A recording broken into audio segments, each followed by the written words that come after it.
Hey guys, what is up, and I welcome each and every one of you to a new League of Legends video. So today we'll be talking about patch 9.9, which will be hitting the live servers in just a couple of days. So let's go over all of the big changes coming so you're ready to go the second the patch hits, and hopefully nothing surprises you. Again, for this video, I am still in Japan for just a couple more days, so the audio is a little bit different than usual, so hopefully you can bear with it. As usual, this video will be made in collaboration with ProGuides, two apps that helps you improve your overall League of Legends gameplay and knowledge. They are now free, so check them out with the link down below. And if you end up enjoying the video, then don't forget to hit that like button, but let's not waste any more time and jump right into it. So the very first change that I want to talk about is actually one that's not going to be coming to this patch, but it's a pretty big one regardless, and I thought I'd bring it up anyways. It's going to be almost like a mini rework coming over to AATROX, more specifically to his ultimate. But let's first start off with his E ability. His E ability now has two charges from 1. It now has a cooldown between casts from 3 seconds down to 1 second based on rank, and it also has a charge cooldown that's now set to 22 seconds at rank 1 and 10 seconds at rank 5. But moving on to his ultimate, you can see here, the cast time has been halved. The revive self slow has been heavily increased up to 99%, so essentially you're really not moving. The revive heal has also been changed to now being 30% max HP period rather than starting at 10 going up to 50%. A new effect where now it also fears enemy champions on cast for 1 second. And another new effect that states AATROX now only revives if he gets a takedown during World Ender. Now if you don't know, a takedown is essentially a kill and or assist. But on top of that, if he gets a takedown, well, it also extends the duration of his ultimate by 5 seconds, and it also resets his Q's cooldown, and 1 charge of Armor Dash is added whenever he's in his ultimate form. So now the big question to ask here is, of course, well, is this an overall nerf or an overall buff? It's kind of hard to tell, I'm not gonna lie. I think if I had to guess, it feels like it's an overall nerf because, I mean, sure, he gets a little bit more on his E ability overall, but at the end of the day, his ultimate feels like it's quite a weak now. I mean, sure, he gets 30% max HP period, and it will be a lot weaker late game, but a lot more powerful, I guess, early game. But he doesn't actually revive, he doesn't get a takedown, which is pretty bad. So that's going to feel like it's a lot more complicated to use correctly in an overall nerf to AATROX and his kit. But moving along to the champion changes that are coming this patch for sure, we have first off Amumu. Now for him we'll have his passive Cursed Touch. The bonus damage on this has been increased from 10% all the way up to 13%. Moving along, his Q Bandage Toss, the cooldown on this ability has been lowered. It also got a quality of life change that essentially just helps him follow his target if the target happens to dash away as he lands the Q on them. Now these, I'm not gonna lie, are pretty decent buffs coming over to Amumu because don't forget his passive helps allies as well, right? Not just him. So not only is that making his damage higher, but it's making anyone on his team that does magical damage also do more damage to that target, which is quite a bit because it does add up very, very quickly. On top of this, his Q ability ganking power is going to be much more powerful. I mean, 4 seconds lower at rank 1 is pretty substantial. And ganking lanes with champions that have some kind of dash will also be a lot easier, assuming you actually land your Q, because now you'll actually follow them much better. Moving along, we also have the rework to Blistering that I did talk about in a previous video. However, it appears that Riot is once again scrapping it at the very moment, and they're going to bring it back to the PvE cycle on the next cycle to test it even further before they're ready to release it to the live service. So just in case you were wondering, this is not coming out just yet. Next up, we have some quick buffs coming over to Camille, where her base attack speed is being increased. Now again, for a champion like Camille, this is a bit more impactful than it may initially seem because once again, I mean, she does auto attack quite often, right? Whether it comes down to proccing her ultimate passive, which does bonus damage per auto attack, or whether it comes down to just simply proccing her Q ability because of higher attack speed she has, the easier it is to reset the Q to get the damage out faster and much more efficiently. On top of this, I believe these buffs are also aimed at buffing Jungle Camille as well, just to help her overall clear, which attack speed obviously will do that with. Next up, we have some quick buffs coming over to Cassiopeia with her Twin Fang ability, the E ability. The cost on this has been lowered as you rank it up to where by rank 5, it is 20 less mana per E. Now, don't forget, Cassiopeia's E ability is very heavily spammed, right? That's essentially her most spammed ability in her kit by far. So 20 mana initially, even for a regular ability, is actually already decent amount. But considering how much she's going to use this, 20 mana will add up very, very quickly, and she will save quite a bit as long as she uses it quite often. So this might mean that people will max E ability on Cassiopeia first once again instead of going for the Q route instead, because even in the laning phase and the earlier parts of the game, this will help a lot before you finish items like Archangel Staff and you actually finally have a mana pool. Next up, we have some buffs coming over to Fiora, a champion that hasn't really been seeing too much gameplay in the top lane recently, but I think this will definitely change it. With her W riposte, CC duration has been increased from 1.5 to 2 seconds, and her damage has also been increased on this ability by 20 across the board. Then you have her E ability, Blade Work. The cost on this has also been changed to now being 40 at all ranks. So this obviously is going to make her dueling power much more powerful, but at the same time this will also make her E ability, as you rank it up, much more efficient to use since now it uses a lot less mana, and Fiora doesn't really build too much mana in her kit, obviously. So I guess the TLDR with this one is watch out for her W because it got some pretty significant buffs, so you gotta be very careful with it now.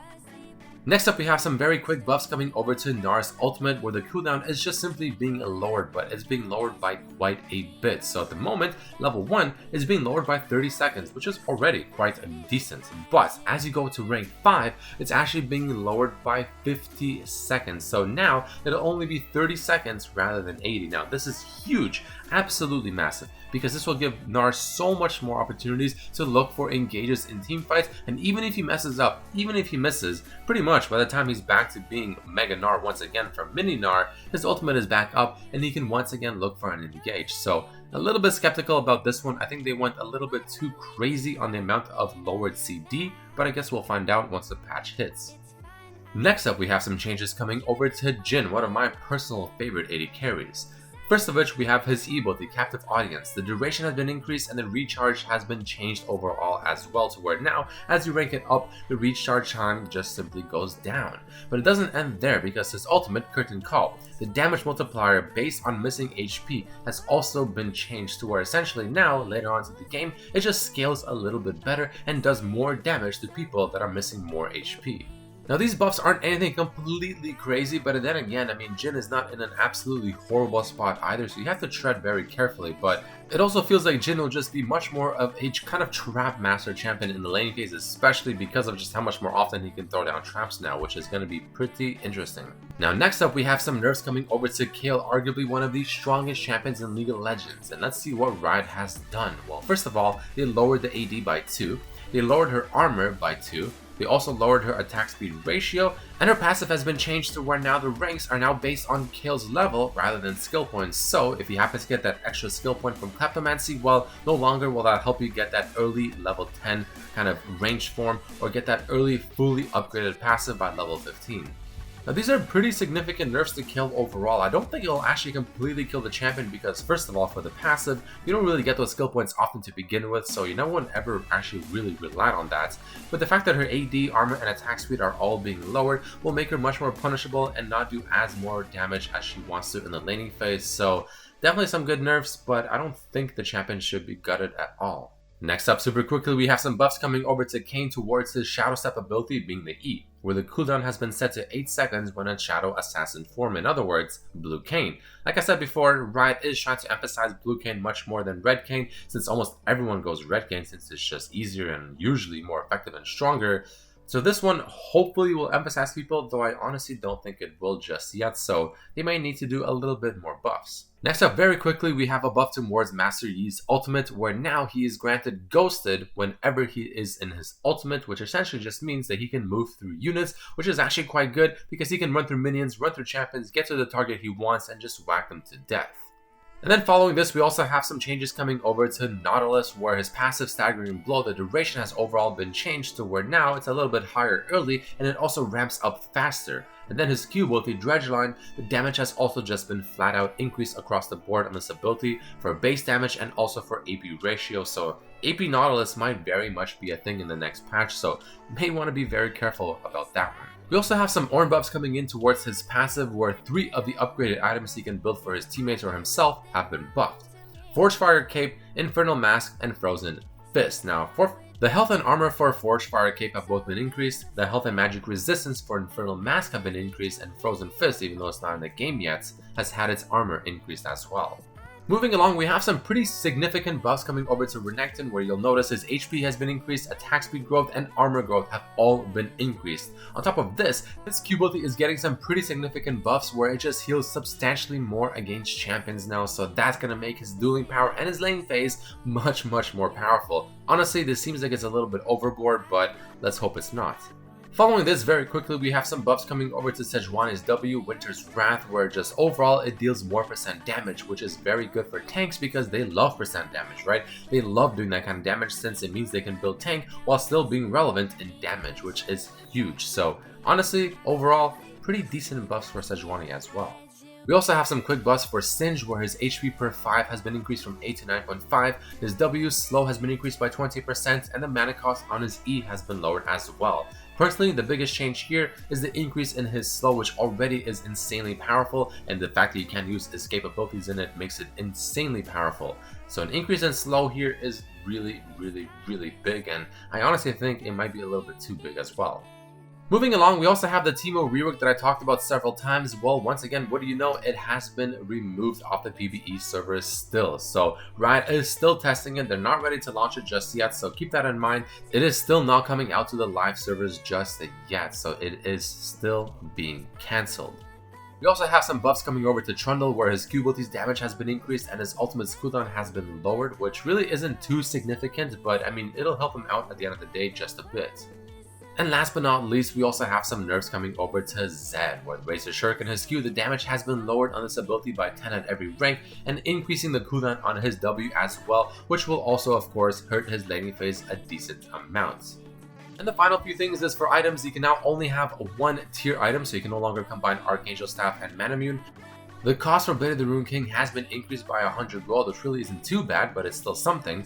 Grievous Wounds duration on Bramble Vest has been increased to 3 seconds from 1 second, which I think is a huge buff towards tanks, and the combined cost for Hextech Gunblade has also been lowered by 100. Stormrazor has received some changes as well, where the Energized effects amplification has been increased by 5%, and the effects decay has also been increased to over 1.5 seconds rather than over 1 second, so an overall buff for sure. And Coup de Grace has also been changed a bit as well, where the damage has been increased by 1%, but it no longer gives adaptive damage on champion takedowns. And last but not least, we have some sexy new skins coming out, such as Conqueror Alistair, Galaxy Slayer Zed, the Invictus Gaming skins as well, and also KD8 Evelyn Prestige Edition. With that right there, guys, it's going to be about it for this video. There you have it, a bunch of changes. So yeah, if you enjoyed the video, then don't forget to hit that like button. Hope you're informed, hope you're ready for the next patch. Again, don't forget to subscribe, check out my other videos as well. But thank you all so much for watching. Excuse me with the mic quality as I am still in Japan, but I'm almost back. But until then, guys, have a fantastic day. Thank you so much for watching, and I'll see you for the next one. Peace.